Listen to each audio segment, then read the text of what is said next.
हरी, आपला सर्वांना गणेश जन्माच्या हार्दिक शुभेच्छा. दिनांक 22 जानेवारी 2026 अर्थात परवाच्या दिवशी गणेश जन्म संपूर्ण विश्वभर साजरा होतोय. गणपती बाप्पाचे तसे आपण वार्षिक 3 उत्सव करत असतो. आता येणारा हा गणेश जयंती उत्सव आहे तो माघेतला आहे. आपण फाल्गुनात देखील गणेश उत्सव साजरा करतो आणि भाद्रपदातला महाराष्ट्रामध्ये प्रचंड मोठा भादवी संपन्न होतो. योगायोगाने गणेश जन्माच्या दुसऱ्या दिवशी वसंत पंचमीला मा सरस्वती मातेचा उत्सव असतो, जन्मोत्सव. गणपती ही बुद्धीची देवता आहे, सरस्वती ज्ञानाची देवता आहे. म्हणून तर लक्ष्मी आणि सरस्वतीला फरक जर का असेल तर लक्ष्मी ही उभी राहून असते, म्हणून तर लक्ष्मी अस्थिर आहे, ती अनेकांकडे जाते. का ती उभीच असते, कोणाच तरी दारात जाण्याकरता आपण वाट पाहतो त्याची. पण सरस्वती बसलेली असते, कारण एकदा ती ज्याच्याकडे गेली ती अखंड जीवनभर त्याच्यासोबत राहते. म्हणून आमचे गुरुजी म्हणायचे विद्या विवाद आहेत. काय म्हटलंय?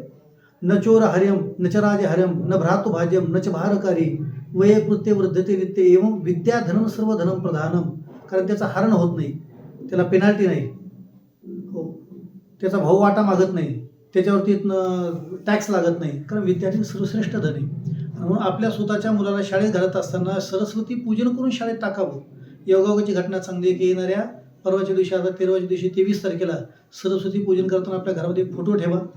सरस्वतीच्या फोटोचं अक्षराने पूजन करा, प्रार्थना करा, माझ्या मुलाला मी शाळेत पाठवते, त्याला बुद्धी दे, ज्ञान दे, प्रज्ञा दे, अशा प्रकारची प्रार्थना करा.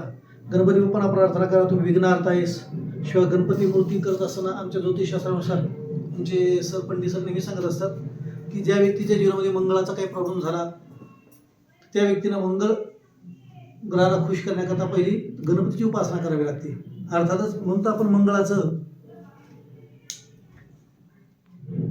रत्न धारण करत असतो. हा मंगळाचा रत्न आपण अंगठीमध्ये धारण करत असतो, पंचधातूच्या अंगठीमध्ये, अनामिकामध्ये.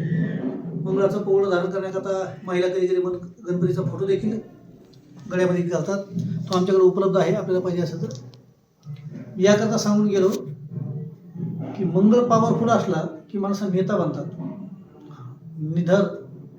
त्याकरता गणपतीची उपासना करावी लागते. आणायचा चांगला दिवस आहे, गणेशाचा उत्सव आहे. आपण सर्व तो उत्सव संपन्न करा.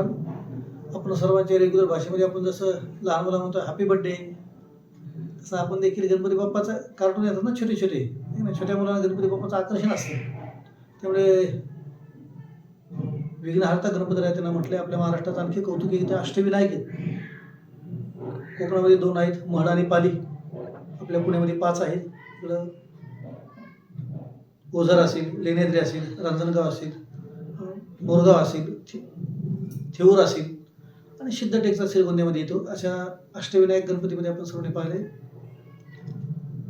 गणपतीच्या दर्शनाला जवळजवळ जाऊ ज्यांना तिकडं शक्य नाही, पुण्यात राहणाऱ्या मंडळीकरता सर्वात महत्त्वाची घटना म्हणजे तिथं दगडूशेठ गणपतीचा, दगडूशेठाचा गणपती आहे, दगडूशेठ हलवाई आपण गणपती प्रसिद्ध आहे.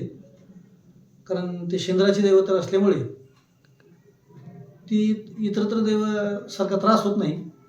तरी पुण्यात राहणाऱ्या सर्व भाविकांना ती पण विनंती, आपण दर मंगळवारी गणपतीच्या दर्शनाला गेले पाहिजे. शक्य असेल तिचा अभिषेक केला पाहिजे. आपण 8 मंगळवार जाऊन तर पहा. 9 मंगळवारमध्ये आपले काम झाले असतील. 9व्या मंगळवारपर्यंत तुमचा एक खूप चांगला रिझल्ट आला असेल. म्हणून आपल्या सर्वांना परत एकदा गणेश जन्मोत्सवाच्या निमित्ताने गणेश उत्सवाच्या शुभेच्छा व्यक्त करतो.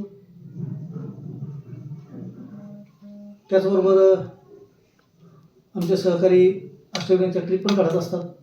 आपण जर यामध्ये सहभागी होणार असेल तर त्याही संबंधाने आपण सहभागी होण्याकरता संपर्क करू शकताय. श्रीजी वास्तू ज्योतिष अंकशास्त्र रत्नशास्त्र. त्याचबरोबर आम्ही आमोशाच्या निमित्ताने कर्जबाजारी झालेल्या व्यक्तीसाठी, अधिक लक्ष्मी प्राप्तीसाठी, कारण धनाची देवता कुबेर असं मी म्हणत नाही, संत तुकोबरा म्हणतात देह हे काळाचे धन कुबेराचे, तेथे मनुष्याचे काय आहे. आणि तिथे देखील आमची ट्रिप असते, आमुष्याची असते. 5 आमुष्या जर कुबेर भंडारीला गेलं गुजरातमध्ये असले तर मनुष्य कर्जातून मुक्त होतो, अधिक पैसा मिळतो उत्तर दिशेने कुबेराच्या दिशे. त्यामुळे कुबेर भंडारीला यायचं असं तरी आपण संपर्क करू शकतो, ती देखील ट्रिप असते. अर्थातच जे आपल्या सर्वांच्या जीवनामध्ये आनंद, उत्साह, समृद्धी, संतती, संपत्ती अशा अनेक घटना तुम्हाला सुखदहा ठरेल अशा सगळ्या घटना श्रीजीच्या माध्यमातून सांगितल्या जातात. त्यामुळे आपण 98 22 66 0762 92 26 25 18 16 अशा संपर्क करावा क्रमांकावरती. मी आणि आमचे विजय पडले सर सोबतच असतो. आळंदीमध्ये आला तर अतिउत्तम, नाही येत आला आळंदीमध्ये तर ऑनलाईन आपण फोन करू शकताय. एक कॉल प्रॉब्लेम सॉल्व. फक्त एक तर कॉल करा, तुमचा प्रॉब्लेम सॉल्व झालेला असेल. त्याकरता परत आपल्या सर्वांना गणेश जन्माच्या उत्सवाच्या हार्दिक शुभेच्छा व्यक्त करतो. गणेश जन्माच्या दिवशी आपण सर्वजण जवळच्या गणपतीचं दर्शन घेऊन नक्की याल अशी अपेक्षा व्यक्त करतो. आणि वेगळी काय आपली समस्या असेल तर संपर्क करा. तोपर्यंत आपल्या सर्वांना रामकृष्ण हरी.